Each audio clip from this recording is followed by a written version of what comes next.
ramdam mo ba ang paglago ng ekonomiya na inulat ng gobyerno? Oo o hindi? Sekretary Kapuyan. Hindi po. Kasi karamihan na aking panahon ay pag-ikot sa buong sulok ng Pilipinas for the last 6 years.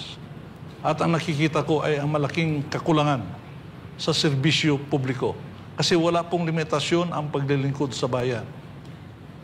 Hindi po ito nakukuha sa ayuda, kundi nakukuha ito sa tunay na damdamin at programa ng ating mga lideres ng bansa.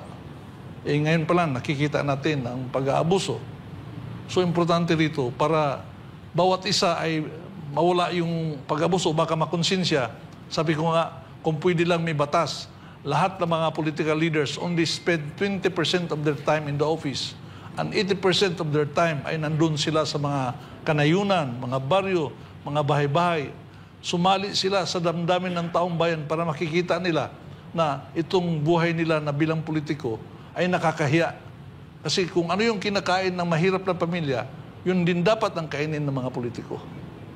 Kasi sila ay inihalal ng taong bayan. Hindi yan nagbigay sa kanila ng privilege dahil sila ay hinalal, ay maging mataas na ang kanilang posisyon sa buhay. Congressman Busita, please. Hindi po. Maraming programa ang ating pamahalaan. Magaganda. Ang problema, hindi na ipatupad ng tama at walang dedikasyon ang karamihan sa mga nanunungkulan.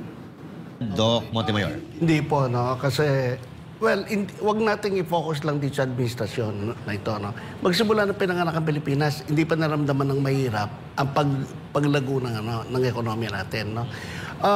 Actually, 6.3% ang ating GDP, no? Pero yung self-rated poverty natin, ironically, tumataas. Actually, 63%.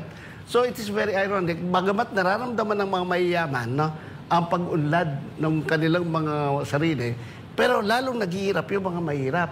So, anong problema doon? There's a disconnect, no? Hindi nagdudwindel, papunta sa baba ang sinasabing improvement sa ating ekonomiya.